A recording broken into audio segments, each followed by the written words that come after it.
Magandang araw po mga katropa, no? So, unang-una po sa lahat, pumunta po kasi dito yung amo ko tsaka yung uncle ko.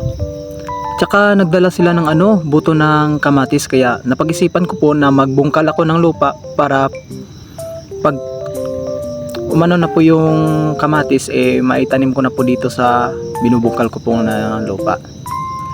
At dyan po medyo natagalan po ako.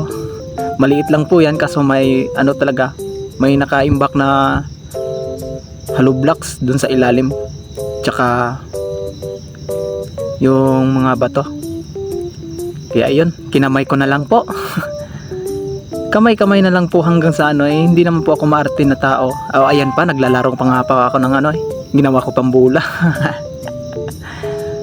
Tapos ayun, bungkal ulit kasi kulang pa yung lupa. Yun, nagbubungkal pa ako. Yan, bungkal ng bungkal lang. Masaya din naman po ako sa mga ginagawa ko kasi po mga katropa doon po kasi sa probinsya ganun din ako. Nagtanim din ako ng kung ano-ano. Minsan saging, kadalasan talaga saging, mga nasa 150 plus na ata yung naitanim ko doon. Kaso palagi ninanakaw. Pero okay lang naman, at least sa akin lang naman po yung lang po, di naman po talaga sa akin yung yung tanim na yon. Di naman din yon lalaki pag hindi po binigay ng may kapal. Kaya kung may lang, hindi na po ako pumapalag pag pag may nagnanakaw. Sa akin lang po magbago na po. Tsaka po yon.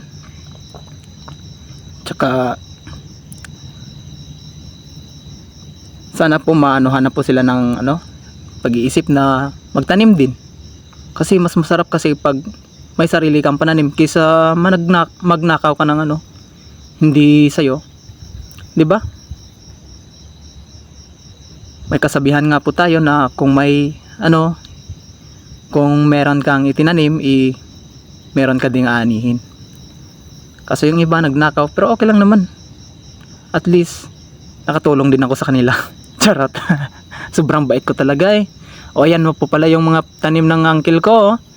May kapayas, tsaka yung kamuting kahoy. O ayan. At dito nga po pala gusto ko na po matulog dahil tapos na po ako doon. Kaso nakalock yung yung gate. Nilock ng guard kaya ayun. Pumunta ako sa sa likuran. Tsaka nagpasya na din ako na umakyat na lang sa bakod kasi hindi ko talaga mabuksan yung gate kasi nakalock. Sabi ko nga po diyan, nako, baka pag hinalaan ako ng amo ko na magnanakaw kasi umakyat ako sa bakod. At ayun na nga, tumalo na ako. Ayun. Tsaka lumapit din ako sa sa gate, tapos ayun,